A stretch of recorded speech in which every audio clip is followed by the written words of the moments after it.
Hi guys! Kamusta po kayong lahat? Pasensya na po pala, hindi po pala ako nakagawa ng mga video nitong mga nakaraang araw. Medyo busy lang po, marami lang pong ginagawa.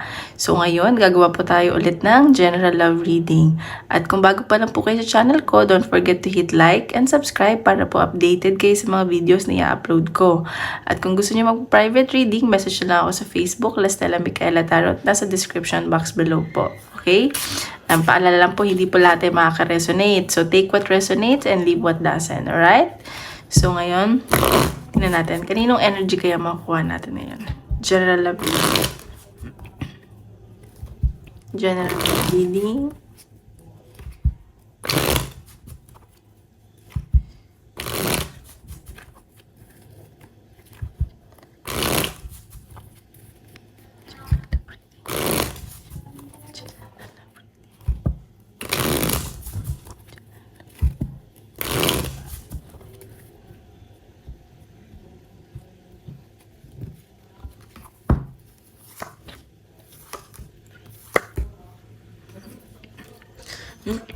Okay. May nakikita ako dito na parang isa sa inyo nagmamatigas. Ayan, kasi parang may nasasense ako na broken family, ganyan. At parang isa sa inyo napapagod na, ganyan. Sa pag-aalaga siguro ng mga bata. Basta may mga inaasikaso kayo, napapagod na kayo, ganyan. Parang walang sumusuporta sa inyo. Ganon yung sense ko. At nakikita ko na parang marami kayong ginagawa, nakakarinig pa kayo ng masasakit na salita. At sa nakikita ko na parang nagmamatigas, ganyan. Yun yung nasa-sense ko, ayan. Yan pa natin. May mga ano dito family involved. General love reading. Parang ikaw hindi ka na lang masyado nagsasalita sa person mo. Pamilya ba kayo? Tapos naging broken family. Ayan, guidance. Sa nakikita ko, siguro nagtatarot ka, humingi ka ng guidance, or parang nagme-meditate ka, gusto mo naman pag-isa. Siguro nanonood ka ng mga tarot reading sa YouTube, or sa TikTok, or ikaw nagpaparead ka, or mismo ikaw nagre-read. Ganun yung nasa sense ko. Nakikita ko, ayan, nagmamatigas, parang nag-create ka ng boundaries. Tapos, ayan nga, see, nagme-meditate. May nakikita ako na may gusto kang baguhin sa sarili mo. At nakikita ko, may na-realize ka rin dito na ginawa mong pagkakamali at gusto mong baguhin yun para sa pamilya mo. Ayan o, baka nga ito yun. Baka nga pamilyado ka, may pamilya kayo ng person mo, at gusto mong magbago para sa family mo. Yun nakikita ko. So, tingnan natin. Energy ng person mo. Nakikita ko parang ginagawa mo rin to para sa anak mo. Gusto mong mabuo kayo. Okay. Energy ng person mo. Tignan natin na energy ng person.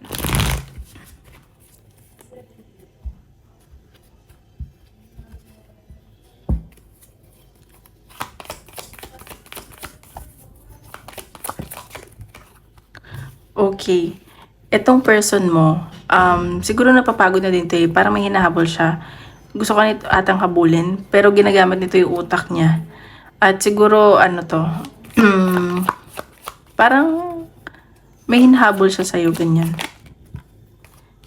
Ayan. So, nakikita ko mabagal lang tong ng person mo. Mabagal lang siya kumilos. Kasi parang inaayos pa niya yung sarili niya financially. At siguro, busy siya sa trabaho. Pero nakikita ko na may plano siya sa inyo. Ayan, so nalulungkot tong person na to sa nangyari sa inyong ending. Ayan, so parang may nakikita din kasi akong betrayal na nangyari. At nakikita ko nalulungkot tong person mo. Sa tingin mo lang wala lang siya ginagawa, pero iniisip-isip ka nito. Alam mo yun. Nalulungkot to eh. Or kung ikaw man to, ayan, nakatingin lang siya. Ayan, see, sabi ko sa inyo eh, may betrayal ako nakikita, may mga kasinungalingan, kaya siguro nawala yung connection yung dalawa. Yan pa natin.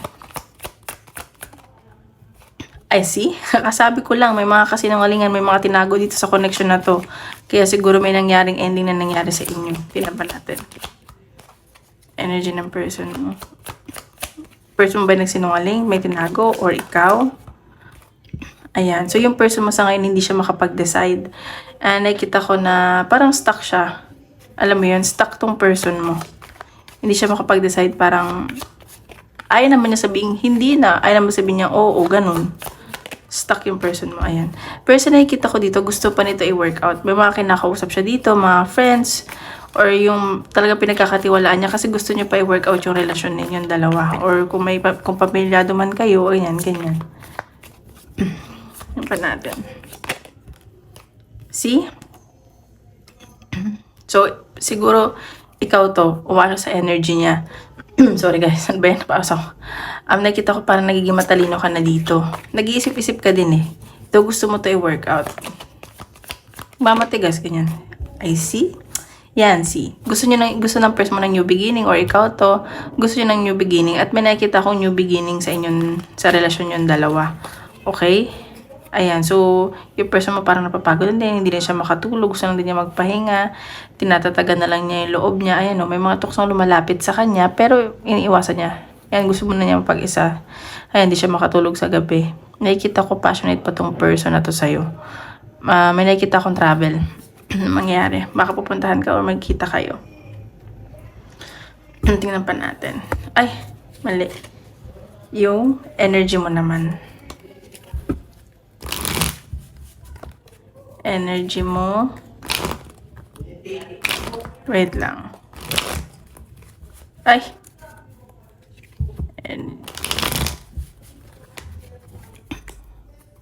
Okay.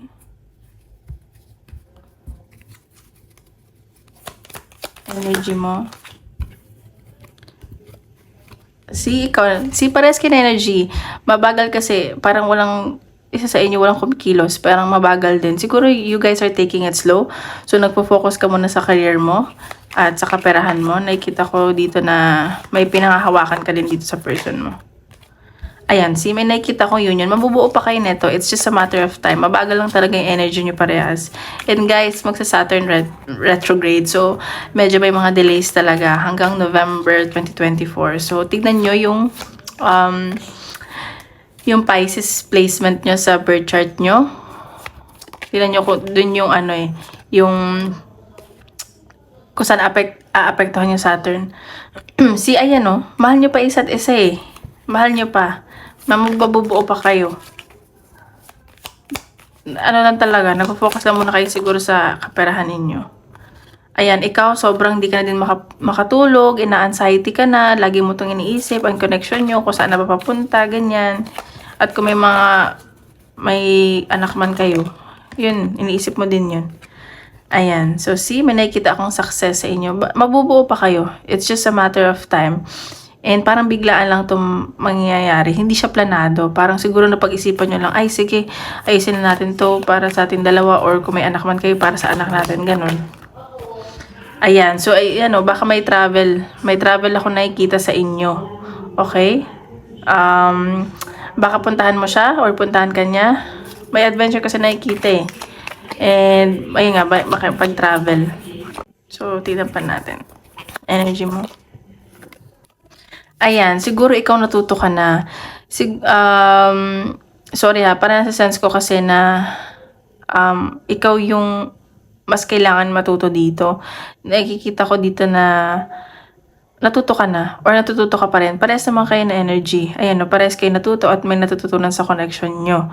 At nakikita ko na willing nyo naman to i-work out. Ayan. Oops. Ayan. Justice. Ayan. So, may mga titimbangin ka dito. May, may mga pag-iisipan. At nakikita ko makukuha mo din naman yung sagot sa mga tanong mo. Ba't gumagalaw? Sorry, gumagalaw. Oops. Ito yung lumabas. Ayan. So, ayan. Passionate ka pa naman sa person mo. At nakikita ko na, mahal mo pa naman siya at attracted ka pa sa person mo or siya attracted siya sa'yo. Ayan may travel ako nakikita. Medyo may conflict lang. Pero, nakikita ko naman magiging maayos naman to. Medyo may onting alitan. Hindi naman yung away. Pero alam mo yun. Siguro, kailangan mong suyuin. Ganun yung nasa sense ko. Okay? Ayan ang nakikita ko. So, tingnan pa natin. Ano pa pwede ipakita ni universe?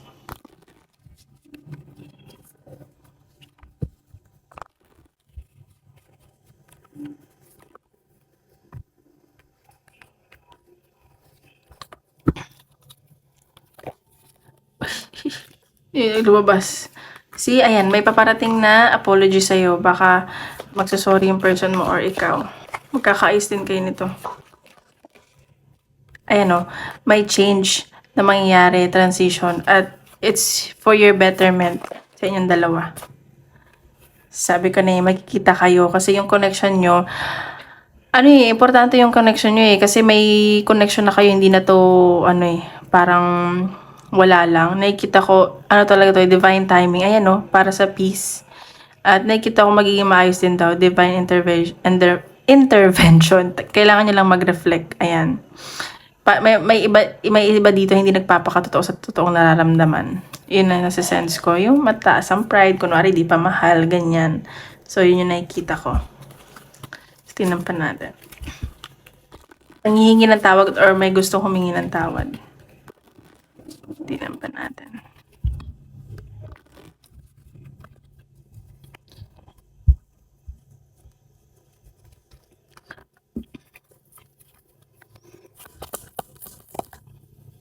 Ayan. So, siguro pag nagkita kayo, may mga babaguhin kayo sa connection nyo, may mga strategy kayong gagawin. Basta may mga paplanuhin kayo. Like, aayusin nyo talaga to. Ayan oh my God, baka may propose or baka nga, ayan, may babaguhin. May mga ngako dito na parang, hindi na iiwan, ganyan, aayusin na, ganyan. Ayan. So, to, isa sa inyo talagang desidido. Up for a challenge. Ayan, ingat lang kayo. Siguro ngayon hindi kayo okay, may mga nangyari. Siguro feeling mo failure ka kasi hindi nag-work to. Ayan, so nakikita ko naman magiging maayos naman daw kayo. Tingnan natin yung advice ni universe. Shuffle natin yung cards. Oops.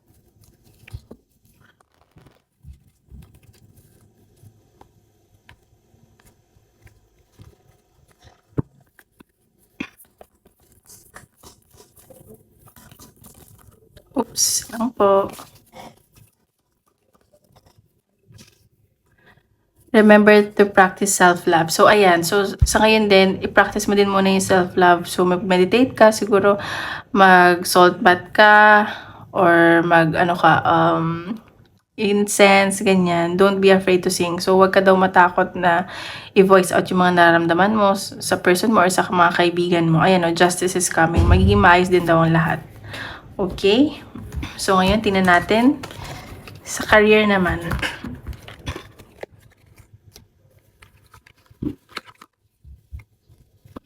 Natin ko lang nalabas sa career.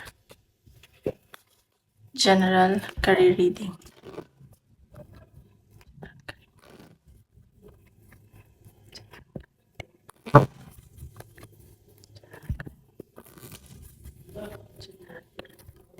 Oops.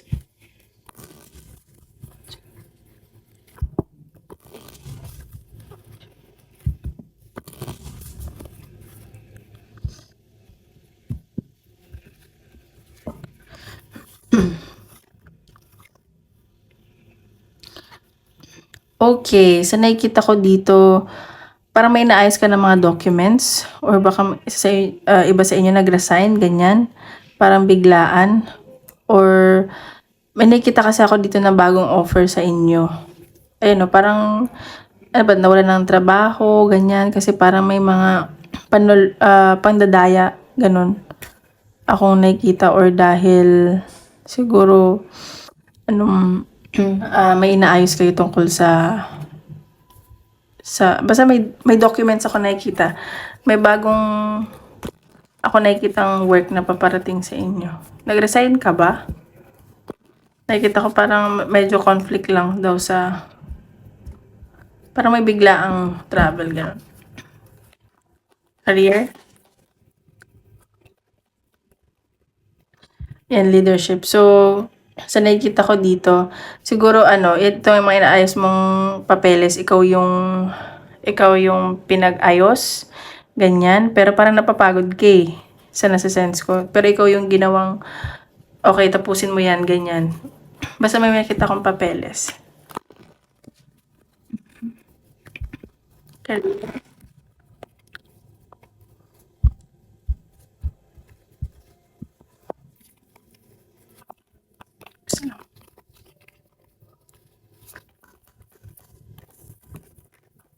Ayan, so may nakikita kong abundance sa paparating sa career mo. Ayan nga, baka ikaw.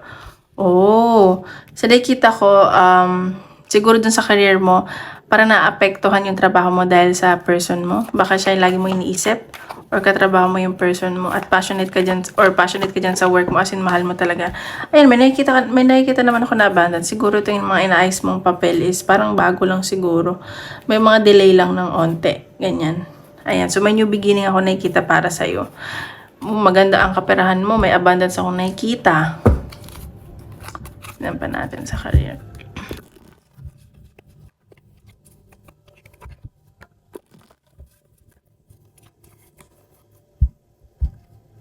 Lalago pa yung pera mo.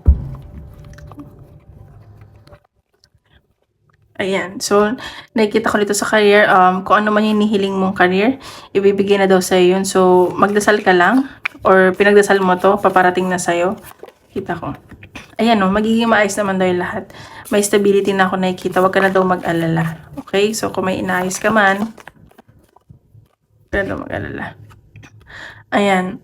Sa nakikita ko, ingat ka lang kasi may mga taong inggit sa'yo, or nabubuli ka sa trabaho, parang napapahiya ka, napagchichismisan ka. Ayan. So, baka nga alis ka na dyan, baka nga nag-resign ka. So, yun yung pinapakita sa akin. So, tingnan pa natin. Advice.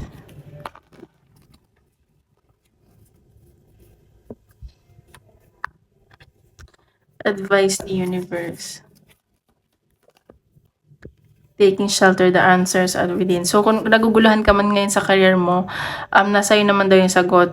Alam mo naman daw yung sagot. And nakikita ko magpahinga ka daw muna kasi parang napapagod ka na. Ayan, savor your life.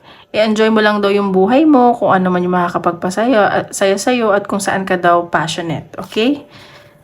So, tingnan pa natin. Isip ka ng question. Tingnan natin ang sasagot ni universe. Oops.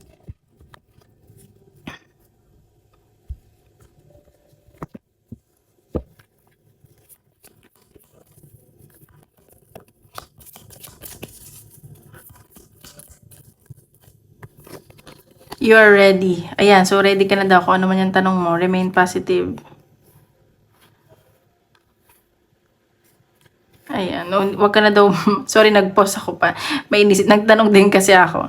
Wag ka na daw mag-alala. Ayan, so, ayun lang. Maraming salamat po. At tomorrow ulit. Bye-bye!